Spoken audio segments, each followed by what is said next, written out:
Tak, milé ženy, ja vás vítam pri ďalšom dieli môjho podcastu Embodied Living a dnes som si do rozhovoru pozvala Marketu Hausnerovou, ktorá je hlasovou sprievodkyňou a taktiež autorkou projektu Duše zpíva. Marketa sa venuje rozpúšťaniu blokov, ktoré vznikli napríklad v rannom detstve, môže vám pomôcť oslobodiť sa od rôznych programov mysle, ktoré vám bránia žiť taký vysnívaný život. Taktiež pomáha ženám nájsť svoj vnútorný aj vonkajší hlas, pomáha im naučiť sa, alebo pomáha im spievať, alebo rozpievať sa. Možno aj práve vtedy, keď sme presvedčené, že určite spievať nevieme. Ja sa hlásim do tejto skupiny, mne bolo povedané v detstve, že ty nemáš sluch, ty nevieš spievať a mňa to vlastne zaseklo na celý život, som v tom žila, že ja neviem spievať a spievať nebudem. Dnes už viem, že to tak vôbec nemusí byť. A takisto pomáha ženám relaxovať, meditovať, pretože má krásny hlas, krásny spev. Tak ja ťa srdečne vítam. Děkuju, ráda jsem se dostavila, děkuju za pozvání. A ja mám na úvod na teba takú uh, možno aj osobnú otázku. Čo to pre teba znamená byť spojená sama so sebou? No, spojená sama se sebou, to asi pro mě znamená, že jsem si vědomá toho, že nejsem svoje mysl a nejsem svoje emoce. Takže ta skutečná já je může obojí vlastně, myšlenky i ty emoce může pozorovat. A vlastně myšlenky v hlavě, emoce jsou hlavně v těle, takže můžu cítit nějaký prostě pohyby niterný v sobě. Když třeba máme vztek, tak každý ví, jakože, jak se cítí, že jo? Že to cítí na těle. Ale nestotožňovat se s tím, vědět, že to nejsem prostě já a můžu to pozorovat a můžu se v klidu rozhodnout, jestli jim budu věnovat pozornost a nebo jestli je nechám rozplynout. Jak ty myšlenky, tak ty emoce. Mhm, ďakujem. A ako do toho celého zapadá vlastne hlas? Ako si sa ty dostala k práci s hlasom? Čo ťa k tomu viedlo? Jo, jak jsem se dostala k práci s hlasem, to je docela dlouhá historie. Já se pokusím být stručná, ale něco, něco to zabere. Takže já jsem od malička, mě to táhlo ke zpěvu, ke zpívání.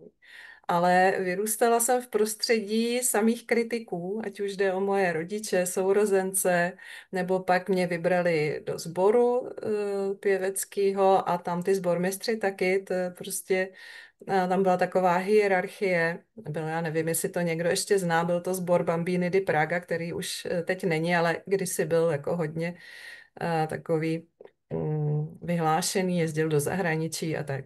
Takže tam prostě mě úplně zadupali v podstatě jakoby psychicky a tak jsem vlastně si myslela, že jako teda ten zpěv asi pro mě teda není, ale tak vnitřně mě to asi trošku trápilo, takže no, měla jsem vlastně vypěstovaný takový blok, že prostě neumím zpívat, přestože prostě jako mám hudební nadání a tak, ale prostě jsem zpívala jenom slabě. A když jsem chtěla zpívat na hlas, tak jsem prostě nevěděla, jak na to. Začala jsem různě tlačit na ten svůj slabý hlas, takže jsem se začala všelijak všude jako tak napětí všude bylo, až jsem se začala škrtit v krku, jo, když jsem chtěla zpívat hlasitě, nebo třeba jít do nějaký i malý výšky, prostě co není žádná výška, ale prostě jenom trošku, tak všechno, jo, takže to bylo opravdu, no, prostě jsem si uvědomovala, že tehdy jako ještě ne, že je to vlastně tím, tou psychikou, ale tehdy jsem si prostě nějak řekla, že prostě zpívat nejsem schopná se naučit. Jo. No a pak jsem vlastně se k tomu vrátila na vysoké škole, nebo po ní možná, už nevím přesně teďko z hlavy, že jsem začala brát hodiny klasického zpěvu, že jsem si říkala, že to opravdu zkusím, jestli přece jenom by to nešlo. No a vlastně ta moje učitelka, byla to solistka Národního divadla, která prostě měla dar od přírody, že jí to rovnou jako by šlo, tak nějak, takže vlastně mě neuměla pomoct, pořád mě jenom úpěnlivě prosila, pusť ten hlas, jo, protože vlastně slyšela, že mám jako velký hlas, ale že ho držím v sobě. Ale neuměla mi pomoct, protože prostě na to nedokázala jít přes tu psychiku. A takže teprve, když jsem potom vlastně si začala uvědomovat, jak se mnou život mlátil jsem tam, jak málo vlastně sama sobě věřím a jak málo si sama sebe vážím, tak jsem vlastně začala pracovat na tom, jako na tom svém seberozvoji.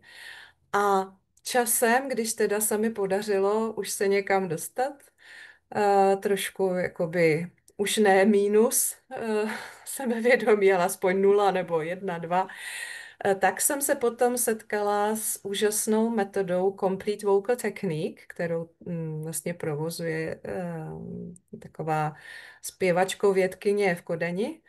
A vlastně jsem zjistila, nebo dostala jsem tam, já jsem tam odjela tehdy na měsíc a brala jsem tam soukromý hodiny vlastně, individuální. A tam jsem zjistila 2 nejúžasnější poselství, které mě vlastně otevřely potom cestu, že přece jenom bych zpívat mohla.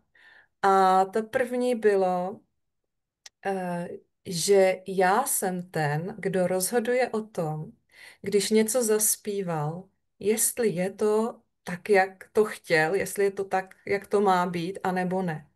Protože do té doby to byl vždycky nějaký posuzovatel, hodnotitel, kritik prostě, ať už to byla ta učitelka nebo kdokoliv, člověka poslouchá prostě a to nebylo úplně jako to ono, musíš to udělat jinak, musíš prostě tohle, musíš tamhle to a člověk se pořád víc a víc jenom stahoval. No, takže já jsem ten, to prostě pro mě bylo úplně, cože prostě já tomu nerozumím přece. A ne, ty jsi ten, kdo rozhod, je to z tebe, je to tvoje, tak ty jsi ten, je to tvůj projev, ty jsi ten, kdo posuzuje, jestli je to tak, jak to má být v tu chvíli. No, tak to byla jedna věc. A druhá, že můžu být hlasitá, že můžu zpívat tak hlasitě, že mi to připadá jako, že křičím. Protože já, jak vlastně mám jakoby ten hlas poměrně jako silný, což jsem netušila, tak vlastně jsem si vůbec nedovolovala ho pustit tak, jak je, jo, naplno. A tudíž jsem ho pořád jako přiškrcovala a pak samozřejmě s ním nic nešlo. Takže to, že můžu být hlasitá a vlastně mě ukázali, jak, abych si neubližovala, abych nestahovala přitom krk a tak, no tak tyhle 2 věci, vlastně to bylo, samozřejmě mě tam řekli i různé techniky, technické věci, které mi hodně pomohly, ale tyhle 2 věci byly takový opravdu transformační, bych řekla. Jo? Hmm. Hmm. No No, a no ja pak mi mám teda úplne ještě zimomriavky, prepáč, keď si o tom hovorila, hlavne o tom, že ty si tá, ktorá rozhoduje o tom, že či je přesně to dosť tak a dobre není alebo nie, to, no, to je tak veľká pravda a ja si myslím, že to sa vzťahuje na všetko. Na přesně, všetko, přesně čomu tak, sa venujeme, lebo kto má právo rozhodovať o tom, že čím přesně ja tak. môžem spievať, kresliť, niečo tvoriť. Hej, ako keby Mně my se moc žijeme líbí, v jak nejakej takej ilúzii, že to, pokiaľ to není perfektné, tak to nerob. Hej? jasně, přesně Ale to tak, je ano. blbosť. Ano, nemáš talent, nespívej. Áno, to je blbosť. Prečo by som nemohla, keď by mne to prináša radosť?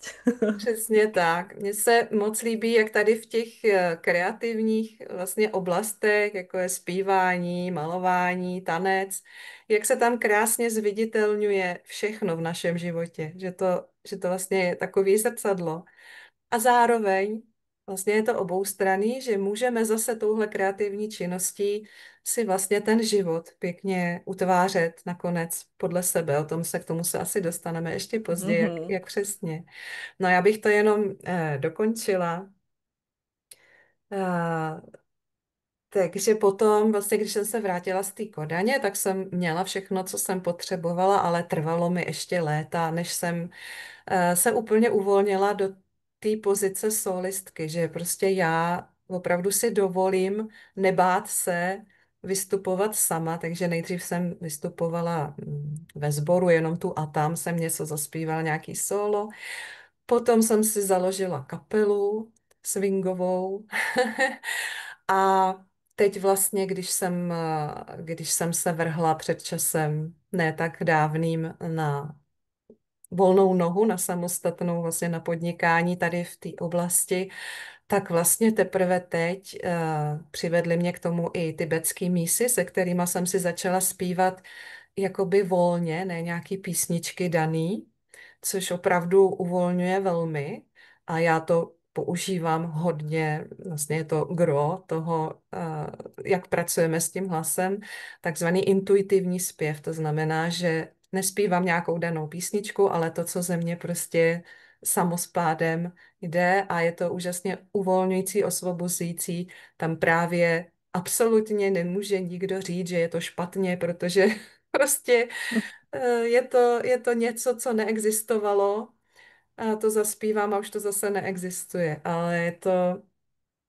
je to nádhera a došlo mi prostě, že tím vším, čím jsem si prošla, tak teď můžu předávat a pomáhat na základě toho, aby ten, kdo se chce naučit zpívat, nebo nejenom třeba, že chce někde vystupovat, ale to spíš přenechávám jiným lektorkám zpěvu a lektorům, ale kdo chce nacházet svůj hlas a propojení se svým hlasem a s celou svojí bytostí, tak já vlastně díky tomu, co jsem si prošla za ty léta letoucí a já jsem i pedagog vystudovaný, takže Mhm. vlastně všechno se mi to spojuje v tom, že to dokážu předat mnohem rychleji, abych urychlila tu cestu těch, kdo touží vlastně se najít.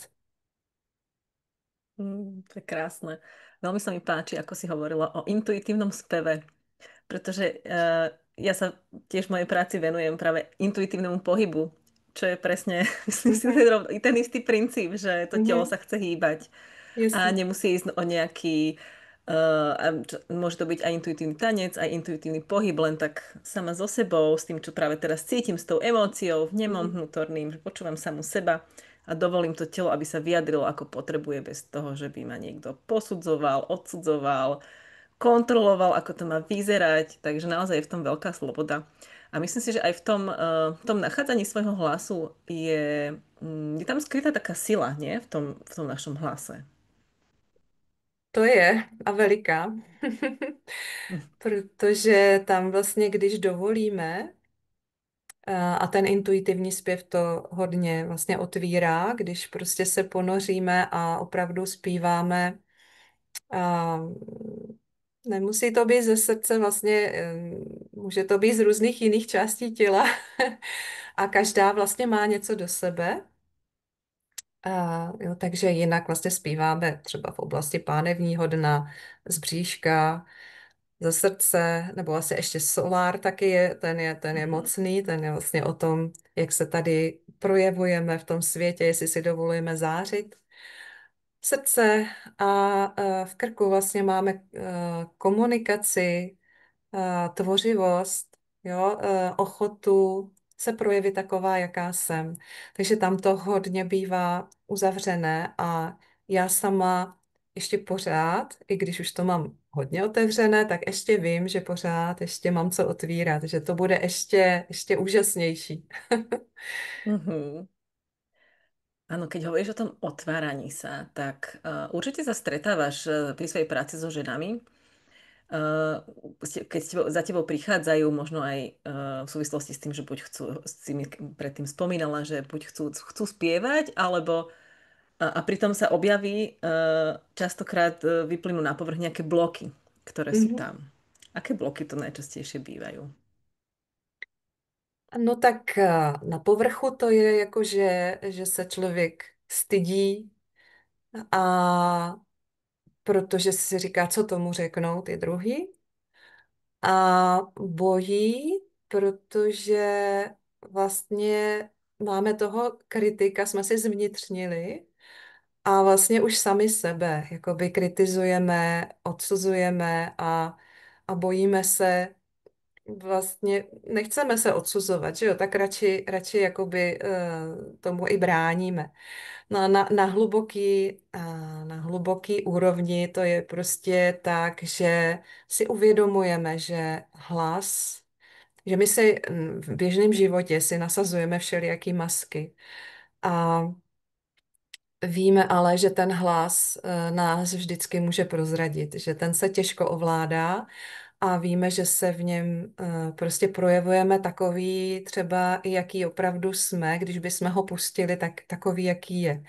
A to se bojíme, protože jsme hluboko přesvědčení, hodně z nás, ne určitě všichni, ale hodně z nás, že za nic nestojíme a strašně se bojíme, aby to nikdo nepoznal.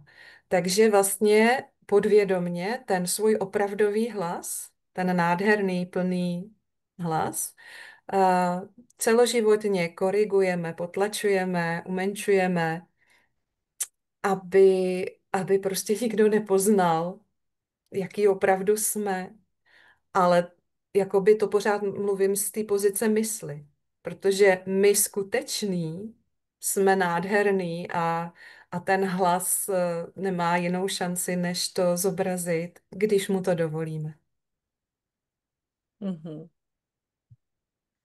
A ako nám môže takáto práca s hlasom pomôcť k tomu, aby sme si odblokovali rôzne, máme tam rôzne bloky, máme tam, ako sa volá, tie strachy, obavy.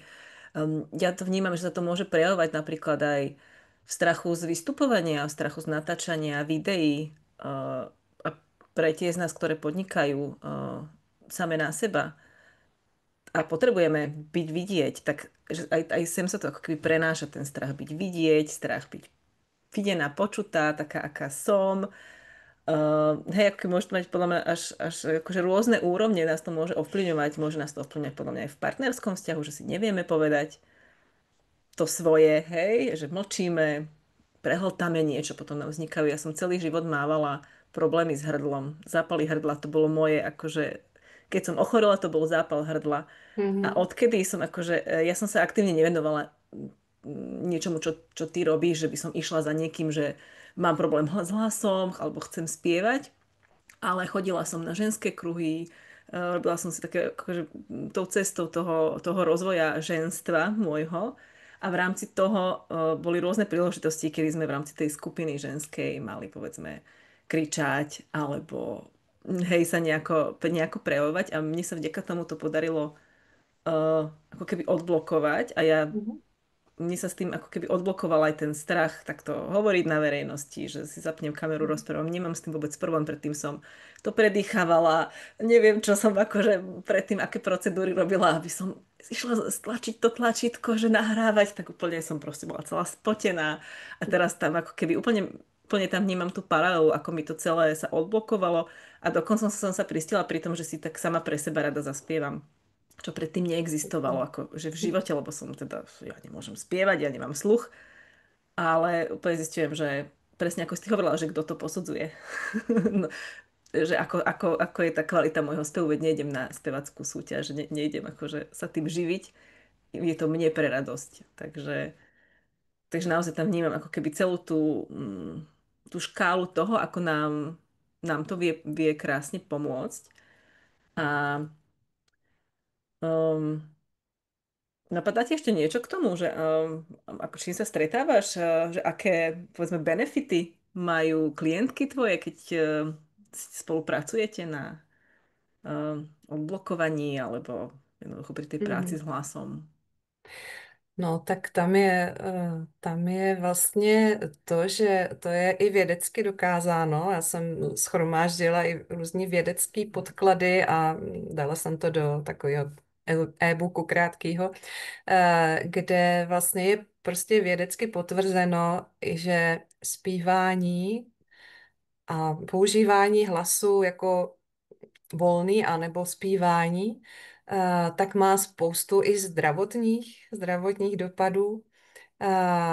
Takže to vlastně souvisí i s tou fyziologií, že vlastně když rozezvučíme vlastně hlasivky, tak ono, to jsou takový ty vlny, z toho jdou, ty frekvence a ty vlastně provibrovávají celé tělo. Jo? Když třeba zpíváme jako zvučněji, tak opravdu to prostě provibrovává kosti v těle a ty tkáně. Takže to evidentně musí mít nějaký vliv i fyzický, fyziologický. Takže vlastně je potvrzeno, že to rozpouští stres, že to vlastně snižuje hladinu kortizolu, což je ten stresový hormon. Uh, uh, Další věc je, a to je veliká věc a je to vlastně základ toho, co dělám, že máme vlastně různě v těle usazený, potlačený emoce, které jsme kdy nevyjádřili, nechali jsme si je v sobě. Jo? Já můžu prožít nějakou emoci tak, že ji nechám projít a pustím ji a je to v pořádku. Jo?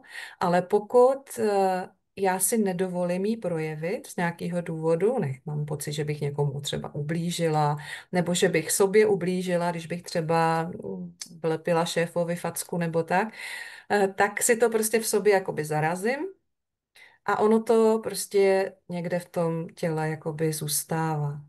Jo. Není to jako nějaká viditelná krychlička hmotná, kterou bych jako takhle vyoperovala, ale je to na energetický úrovni. Ale zůstává to tam a právě když toho je hodně nebo hodně silný, tak může po čase to začít zlobit třeba právě i s tím fyzickým stavem v tom místě třeba. No a právě zpěv má tu moc, že tyhle usazené emoce, přestože o nich nevíme, protože to už si nepamatujeme, že jo, kdy jsme co a kam se nám to usadilo, to vlastně nepoznáme, dokud třeba to místo neonemocní nějak, tak my můžeme ještě včas, než nám to bude způsobovat nějaké nemoci, tyhle emoce uvolnit.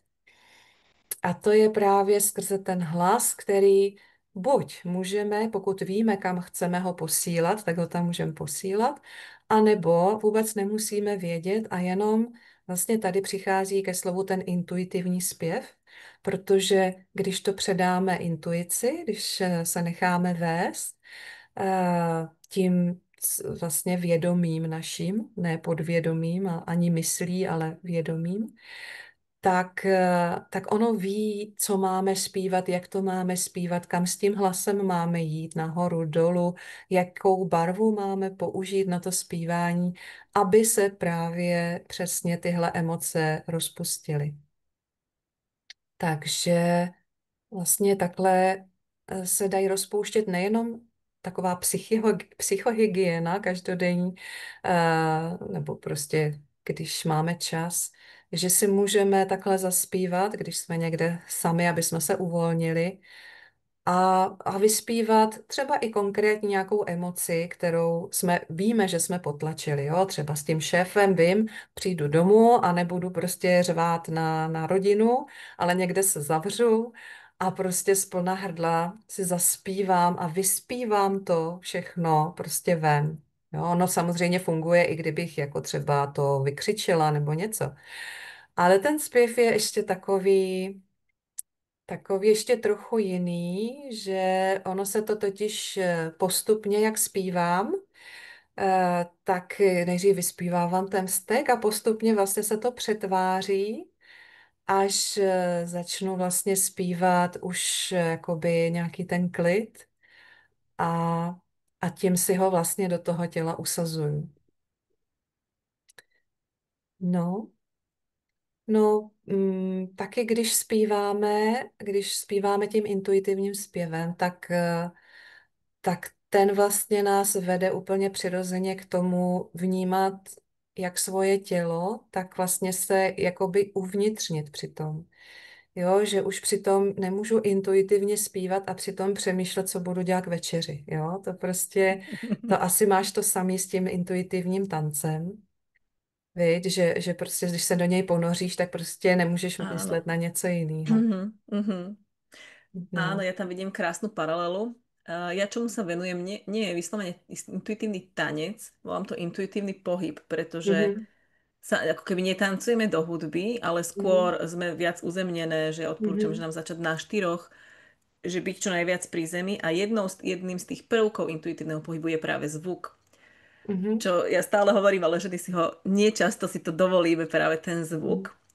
A myslím si, že to krásne, to, čo si popísala, tak to úplne s tým súzniem, pretože naozaj my to v embodimente voláme tie uložené emócie ako uložené napätie, ako keby celkovo, že přesně. proste sa to vlastne ukladá v tom tele a takto to krásne vieme uvoľniť kombináciou, či už možno aj ten spev ťa potom vedie k nejakému pohybu, alebo minimálne ti rozvučí, hej, vnútri, v tele to, čo potrebuje byť rozvučané, ako si spomínala. Takže mi to dáva krásny zmysel a úplne ako keby vidím to prepojenie aj s tým, čo ja robím, že je to to isté len v nejakej inej forme a ako keby každý si nájde tú svoju, takú prirodzenejšiu, alebo čo mu viacej vyhovuje, sedí a naozaj ten zvuk je veľmi, veľmi dôležitý. Je to ako keby ten súčasťou toho je a presne je to vlastne tie prvky embodimentu sú všímavosť, že ja som vlastne plne teraz sama so sebou, nemôžem, ako si ty hovorila, rozmýšľať nad niečím, ale tie myšlienky budú chodiť. Ale ja som ako keby stále sa vraciam sama k sebe. Hýbem sa, aby som pomohla tomu telu pouvoľňovať to napätie možno na tej fyzickej úrovni. A takisto a zvučím, hej? A môžem si pritom aj zaspievať, môžem pritom kričať, čokoľvek mi príde a nechám sa vám sa viesť vlastne tým svojim telom, lebo ono ako keby vie, čo potrebuje. Tak ako si ty hovorila, že nemusí to byť riadené, nemusí to byť takýto tón, toto máš zaspievať, ale to telo si povie, čo potrebuje. Lebo myslím si, že ten spev je prirodzený pre ľudí a len sa to tak nejako otočilo, ako som hovorila, že ako keby to bolo vyhradené len pre tých najlepších. A to je taká škoda, pretože to je tak prirodzená činnosť ľudská, tak ako pohyb, tak aj ten spev. Odjak živa to bolo súčasťou rituálov, toho života ľudí bol súčasťou ten spev a sme ako keby tak na to zabudli. Přesně tak. A myslím si, že to bude určitě i s tím pohybem a tancem, že i tam určitě jsme získali spoustu různých sebeomezení, že prostě vypadám takhle a vypadám tlustě a tak, že prostě potom má člověk zábrany. No a Áno. ještě vlastně, když takový jako přesah zase z toho zpívání do života, že když vlastně si dovolíme, podaří se nám postupně se uvolnit natolik, že si opravdu dovolíme se projevit tím svým hlasem, tak potom úplně samospádem i v našem životě si pak leckdy třeba už dokážeme dovolit se zachovat nějak jinak, víc podle sebe, víc tak, jak prostě to niterně cítím, že tak to má být a stát si za sebou a umět třeba říct ne, když potřebuju říct ne. Takže je to tak úžasně právě to propojení, o kterém už jsem předtím mluvila, jako to úplně prolnutý, že když zpívám, tak se mi to vlastně zobrazuje v mém životě a naopak můj život zase má vliv na to, jak budu zpívat. A je to takový, můžu ovlivňovat obojím směrem. Krásne. Ty si mi rovno aj odpovedala na ďalšiu otázku, ale možno by som sa ťa spýtala predsa len, že čo sa v ženách mení, keď si dovolia spievať? Najmä tie z nás, ktoré sme si mysleli, že spievať nevieme. Ona si tak trošku to aj možno odpovedala pred chvíľkou. Chcela by si možno niečo k tomu ešte doplniť? No, já si myslím, že hodně z nás, opravdu, nechci říct většina, ale hodně z nás, všech, žen i mužů, ale já se teda specializuju tady v takových těch transformačních programech na ženy, tak máme prostě úplně zakořeněnou v sobě takový pocit méněcennosti, nemáme tu sebedůvěru. tak vlastně ten hlas, to zpívání nám prostě tam není vyhnutí, pokud opravdu se tomu věnuje třeba nějakému tomu programu, který vedu, tam prostě nemůže nedojít k tomu posunu. A pak vlastně si začne ta žena užívat, samozřejmě pociťuje vyšší sebedůvěru a začne si to užívat, začne si i zpívat. Takže se jí žije jako radostněji, jak skrze to, že se cítí vlastně silnější a víc si sebe váží a pak vlastně se proměňuje i to kolem ní. Jo, to vždycky je krásný to sdílení žen, když vlastně poměrně brzy po tom, co třeba začneme něco a pak v průběhu neustále to vlastně pokračuje, když dávají příklady, jak třeba s někým nevycházeli, báli se s ním setkat nebo tak. A pak vlastně, aniž by cokoliv ve vztahu k němu udělali, tak vlastně tou vnitřní prací, tím přetvářením sebe skrze ten hlas, ale nejenom. To není jakoby v těch mých programech, to není, že bychom pořád jenom zpívali, zpívali, zpívali a tím se jako všechno dělo. Tam já pracuju i jakoby takovým kaučovacím až terapeutickým způsobem, ale je to všechno tak jakoby problendovaný, provázen. Eh, tak tak vlastně aniž by dělali něco s tím konkrétním vztahem, tak pak prostě se s tím člověkem setkají a najednou jsou překvapený, že to je jinak, že ten člověk reaguje jinak, prostě, že vůbec nedochází k nějakým těm nepříjemným situacím, který se děli dřív a kterých se obávali, že budou zase. Protože se v nich ty ženy se mění a tím vlastně eh, vyzařují jinou energii a tím pádem se dějí jiný věci kolem. Mhm. Krásne, ale ja to úplne vnímam tak, že aj cez ten hlas je to taká tá cesta k sebe, k tej autenticite. Že keď si Přesně tak. vezmeme, ako keby oslobodíme ten hlas, tak oslobodíme same seba. A zmeníme same seba. Máš možno nejaký tip jednoduchý alebo nejaký láskavý spôsob, ako by sa mohli ženy začať prepájať opäť so svojím hlasom? Možno najmä tie, ktoré cítia nejaký odpor alebo hanbu. Nejakú možno jednoduchú techniku teraz, ktorú by hneď mohli si vyskúšať doma. No, můžeme udělat něco, co vůbec není zpívání, ale přesto vlastně ten hlas použijeme a určitě už jste to někdy vyzkoušeli, nebo nevyzkoušeli, ale prostě přirozeně udělali, že když třeba vám něco chutnalo, nebo jste viděli něco a těšili jste se jako jídlo a těšili jste se na něj, tak jste udělali takový nevím, je to slyšet? Mhm, Jo, je, ten áno. zvuk, jo. Mhm. Tak, pojďme udělat to, že si dáme levou ruku, nevím, jak moc jsem vidět, jakoby do středu hrudi a pravou si dejme na podbřišek.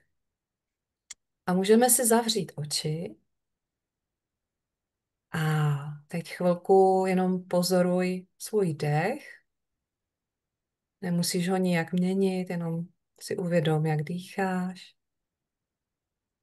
No a teďko, když se nadechneš, tak při výdechu si jakoby smyslně prostě užij něco. Buď si můžeš to představit, třeba co máš ráda, takovou zmrzlinu nebo já nevím, něco, cokoliv, anebo jen tak ten pocit té slasti a s takovou podporou jako z bříška toho dechu, té energie, tak si naplno udělej takový Hmm.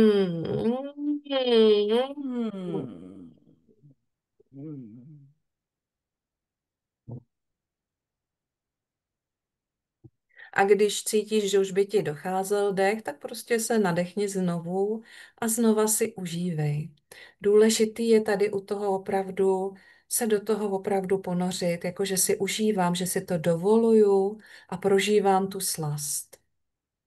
Mhm. To je krásne. Mhm. To je tiež veľmi dôležité, alebo je to jedna z tých vecí, ktoré si nedovolujeme. Aj tú slasť. Že Tak a a niekedy kdykoliv máme vlastně jsme... zaseknuté, aj keď, aj tak ako, prepáč, tak ako zasekujeme často tie negatívne emócie, ten hnev, to nie, a po smútok, to si nedovolím, tak sa to vlastne potom pretavuje aj do tej opačnej strany, že si nedovolujeme ani to príjemné tak naplno precítiť v tom tele. Mhm. Takže to by No a bolo když pekné. vlastně tohle má tu výhodu, že to není nijak hlasitý, jakoby, že by nás slyšel ve vedlejší místnosti někdo, takže když třeba si kdekoliv v práci nebo jinde potřebuju na chvíli vylepšit náladu nebo rozpoložení, tak tohle si můžu udělat. Když jsi to teďko zkoušela, jak jsi se cítila? No veľmi príjemne. Že jo, Ja som sa do když si toho to tak člověk prostě odovzdala. sám může Mhm. navodit a nepotřebuje k tomu opravdu tu zmrzlinu nebo něco, ale prostě už vlastně ten mozek náš funguje jakoby i na představy. Jo? Takže Áno, já si prostě jenom představím, buď jenom prostě už se do toho umím ponořit rovnou do té slasti, anebo si představím něco, co mi ji jakoby poskytuje a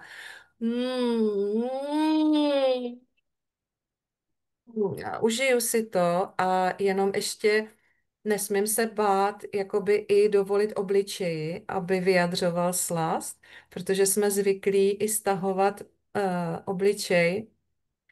A spousta lidí má třeba problém jenom povolit bradu, jo, při zpívání. áno. Jo, to prostě někdo to třeba má prostě tady zatuhlý a i různý jiný. Takže dovolit si. Vždycky říkám, začneme tím, že jakoby se zatváříme jako tak, jak to je zakořeněný mezi lidma jako debil, jo? Jako dovolit si prostě to všechno Áno. pustit, dovolit si nebejt krásná a inteligentní, ale prostě no a taky přitom, při té slasti dovolit i tomu obličeji, aby tu slast vyjadřoval, protože tak si ji opravdu můžeme prožít. Jakmile to někde budeme korigovat, co kdyby někdo vešel a viděl mě, nebo tak to úplně jako pak nemá ten efekt. Áno. Preto je dobre potom sa niekde zamknúť, aby sme vedeli, že máme bezpečie, nikto A nás nebo na záchodě. nevyrušuje. Na záchod, áno. Ja keď hovoríš o tej sánke, ja ju teda mám celý život veľmi stiahnutú a robievam taký ten, v joge sa robí taký ten dých, že sa vyplazuje jazyk, taký ten. Mhm, A to tiež akože častokrát niekedy, tak asi nie je deň, kedy by som si toto nerobila niečo, že by som vyplazovala jazyk a uvoľňovala tú sánku, lebo cítim tam stále, že tam je nejaké mhm, napätie. Tiež tak pomáha, si mhm, myslím, uvoľniť. Mm, mhm, super, ďakujem. Ďakujeme za tento. Myslím, že to je veľmi príjemné cvičenie. Odporúčam ženy, aby ste si ho skúšali. Kľudne aj každý deň. A myslím, že bude mať veľa benefitov, nielen na ten hlas, ale aj celkovo na také prepojenie sa s tým potešením mhm. v tele. Mhm, super. A možno by si chcela takto na záver, keď už sa blížime ku koncu nášho rozhovoru, uh, máš nejaký odkaz pre ženy, ktorý by si im teraz chcela nechať? A odkaz myslíš jako No, vzkaz? vzkaz, áno. Aby Vzkaz. nedošlo k... Áno, áno. Vzkaz. A, a, vzkaz. Jestli vás to láká propojit se se svým hlasem, protože to musí člověka lákat, musí cítit, že to je pro něj. Tak jestli vás to opravdu láká, tak bych vás chtěla podpořit v tom, abyste opravdu do toho šli, abyste to uchopili, tu svoji touhu a dovolili si tomu dát průběh. A kdybyste u toho nechtěli být sami, kdybyste chtěli, aby vás tím někdo prováděl, pomáhal, tak já ráda se s vámi na tu cestu vydám. A jak jsem už trošku naznačila, tak teď to upřesním. Můžete si vybrat různou formu, jak můžeme spolupracovat. Jednak nabízím individuální lekce, ať už osobně nebo i online. Byla jsem překvapená, jak dobře i to online funguje. A jsem byla ráda, protože jsem pak mohla i vytvořit programy vlastně čistě online. A takže buď ta individuální lekce, anebo pak mám takový vlastně cyklus kurzů, který jdou postupně na sebe navazují. A po tom úvodním vlastně následuje takzvaná očista v lůně a to je právě, že se ponoříme do prenatálního období, protože už odtamtud můžou a pocházejí mnohé takové programy a bloky, které vůbec netušíme, že nám řídí život. A je to škoda, protože se dají právě uvolnit. A, takže si procházíme od početí až do porodu a pomáhá nám v tom i právě ten hlas, ale nejenom. No a pak následují potom další dětství a puberta a dospělost. A tak vlastně ty jsou buď částečně online nebo online. Tak ráda s vámi budu pracovat, ráda vás uvítám, jak na nezávazné lekci, nezávazném setkání, tak třeba v nějakém tom programu. Teďko, vlastně pokud by vás lákal ten prenatál si projít, tak to bude v září a je potřeba k tomu mít ten úvodní kurz, který teď probíhá zrovna, ale v srpnu budu mít ještě jeden, je to na 5 týdnů. No a kde to všechno najdete, informace o tom, na mých webových stránkách je úplně všechno o mně i o těch všech programech. A je to, protože ten můj projekt se jmenuje Duše zpívá, tak je to www.dusespiva.cz. Trošku to může evokovat i něco jiného, ale to nevadí. To by vôbec nedošlo, až No, keď si to no, teraz no. nepovedala. Jsem To je i pekné. na všech možných sítích, Mm. ale teprve se s nima tak jako skamaráďuju, protože já jsem předtím, než jsem začala podnikat, nikdy na sítích žádných nebyla, nechtěla jsem. Takže jakoby ano, jsem tam, dávám tam něco a teprve se to učím. Takže najdete mě na Facebooku, dokonce teď na Instagramu nově, na LinkedIn, no a na YouTube mám kanál Duše zpívá, kde dávám videa o zpívání. A teď vlastně v sérii Hlas terapeut začínám i s videí právě, která by měla propojovat ten hlas s tou psychikou a s tou prací s ním. A to jsou taková jakoby videa, která mají vlastně přivést toho posluchače k tomu, aby si uvědomil, jak ten hlas je důležitý a jak mu může pomáhat. Ale z těch videí jakoby nevyplyne úplně ta hluboká práce, to ne. No takže všechno se dozvíte na mých stránkách a mám tam i sekci zdarma, takže můžete se podívat, co zdarma byste mohli, jak si začít třeba se sebou pracovat skrze ty věci. No a budu ráda, když se třeba i někdy setkáme osobně, ať už naživo, anebo online. Ďakujem krásne. Ja, za tento veľmi, veľmi výživný rozhovor. Som si ho veľmi užila a verím, že aj vy, milé poslucháčky, ste si ho užili a že si z neho odnášate inšpiráciu a možno dokonca aj chuť znova začať spievať a otvoriť svoj hlas naplno. Tak ďakujem, majte sa krásne. A já moc děkuji za pozvání, moc mě těšilo a bylo mi ctí. Mějte se krásně.